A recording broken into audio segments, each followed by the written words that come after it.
Welcome back to the show. In just over a week, the St. Louis International Film Festival will be in full swing, screening 330 films with 54 countries represented. Here to talk about some of the highlights we can look forward to is Chris Clark with Cinema St. Louis, artistic director. And then you're in a familiar setting. Yes. Yes. Welcome back to the station. Sure, always good to be here. And now you're being interviewed. You're not doing the hosting, you're being interviewed. Even more fun. So tell me, I mean, this is always an exciting time. Everyone looks forward to the film festival. Tell me, what are some of the highlights this year? Like you said, we have over 300 something films from 50 countries. One of the biggest highlights of all, though, Oliver Stone will be here with the director's cut of JFK, literally on the 50th anniversary of the Kennedy assassination. He was going to be in St. Louis that day anyway for a completely unrelated reason, and we found out and sent him an email, and here we are. Yeah, it's like, what are the chances? But you're right, that's right, because November, and so that's really exciting. We have, I mean, you have tons of films that you're showing, but we do have photos from some, and we can just walk through them, and you can tell people what the films they are and when they can see them, or which theaters, if you remember all of that. I have a lot of this stuffed in my head at this point, sure. So let's take a look. We're looking at the first one with Meryl Streep and Julia Roberts. That's August Osage County, based on a Tony Award-winning play. I've forgotten half of the cast list, it's so huge. There's Julia Roberts and star, and then there's I've forgotten how many people. There's a lot of. It's a very deep. Dermot Mulroney. And Ewan McGregor, and Meryl Streep, of course, and plays the mother of the Sam Shepard. I've forgotten like 5 or 6 more big names. So people are very interested in seeing this film. Right, because it's a big cast. What's this one? I didn't recognize this one. This is an American independent film. It's called Cold Comes the Night. I don't know if you can recognize Breaking Bad star Bryan Cranston.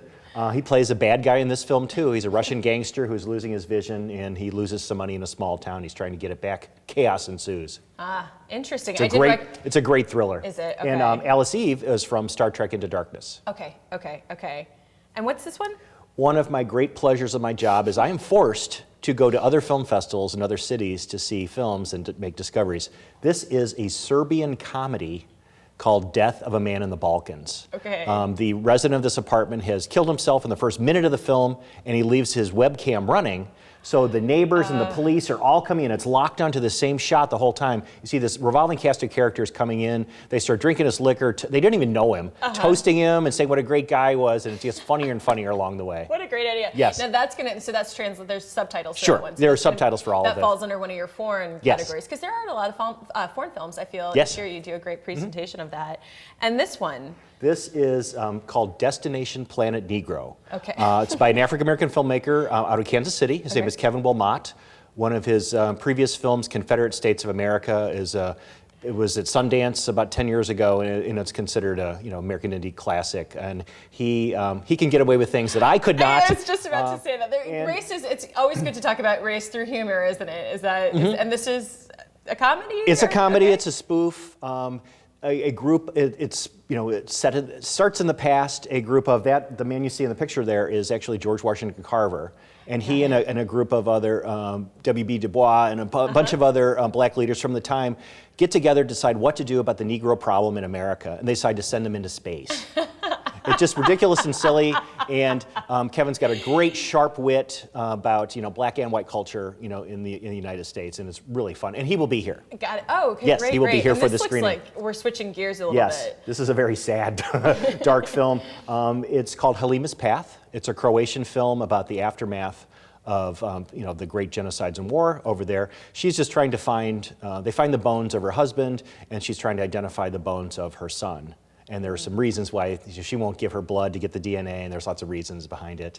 It's on one of the films, but 75 countries this year submit films for foreign film consideration for Oscar. This is Croatia's submission for the Oscars this year. Doesn't mean it'll be the final 5, but it is one of the foreign Oscar submissions. No, that's fantastic that we can see that. We actually have, we're going to talk about this one, and then after that we're going to take a break. But tell me about this one before we head to break. This is a Latino-themed film called The House That Jack Built. This is Jack, the title character. He's had a rough, thuggish life. He's been a drug dealer, and he's trying to calm down his life and get his family in order. So he buys an apartment building and has his mother and his sister and some of his relatives stay there, and another cast of characters up and down on different floors. He's trying to get away from the life, but the life always comes back to him. Can I say you have, by the way, like the coolest job? I'm like, I love it, yes. Can I just do your job for a year? We've got so much more. We're going to talk a lot more about the 22nd annual Whitaker St. Louis International Film Festival when we come back. So there's more STL TV Live on the way.